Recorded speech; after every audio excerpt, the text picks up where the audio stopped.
Magandang araw mga kababayan. Narito ang pinakabagong weather update natin ngayong araw, December 19, 2024, Thursday.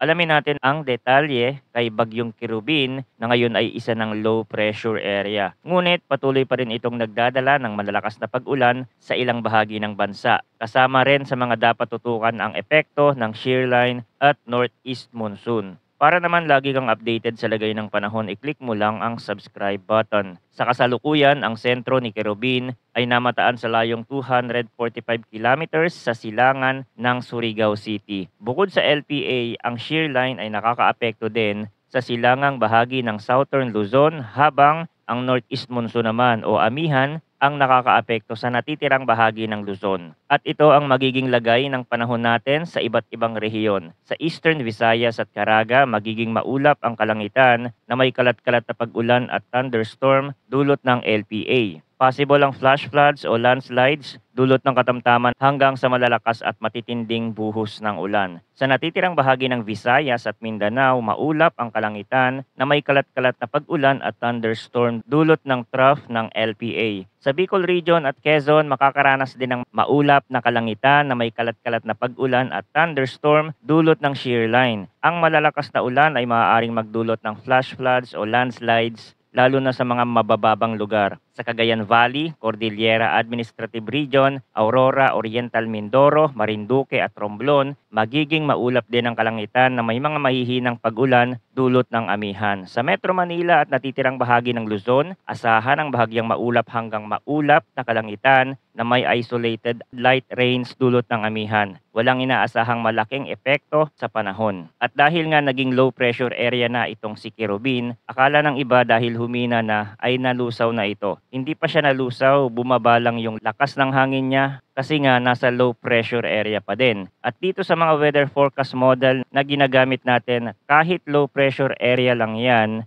ay tatawidin pa din yan ang Mindanao na magdadala ng mga pag-ulan sa area. Then lalabas siya dito sa may western Mindanao, dederecho sa West Philippine Sea at dyan siya posibleng maging tropical depression ulit. Pero palayo na yan sa bansa. At nandito yan sa Tropical Cyclone Threat Potential Report, kaya sinabi ng Pag-asa na posible siyang bumalik sa category ng tropical depression. At sa latest weather advisory ng Pag-asa for heavy rainfall outlook, ngayong araw ay makakaranas ng intense to heavy rainfall ang Sorsogon, Northern Samar, Eastern Samar, Samar, Biliran, Leyte, Southern Leyte, Dinagat Island, and Surigao del Norte. Moderate to heavy naman sa Quezon, Camarines Norte, Camarines Sur, Catanduanes, Albay, Masbate, Cebu, Bohol, Camiguin, Misamis Oriental, Agusan del Norte, Agusan del Sur, and Surigao del Sur. Bukas, Friday, December 20, heavy to intense sa Catanduanes, Albay, Sorsogon, Northern Samar, Eastern Samar, Samar, Biliran, Leyte, Southern Leyte, Dinagat Island, and Surigao del Norte. Moderate to heavy naman sa Quezon, Marinduque, Romblon, Camarines Norte, Camarines Sur, Masbate, Aklan, Capiz, Negros Occidental, Negros Oriental, Siquijor, Cebu, Bohol, Misamis Occidental, Misamis Oriental, Camiguin, Agusan del Norte, Agusan del Sur, and Surigao del Sur.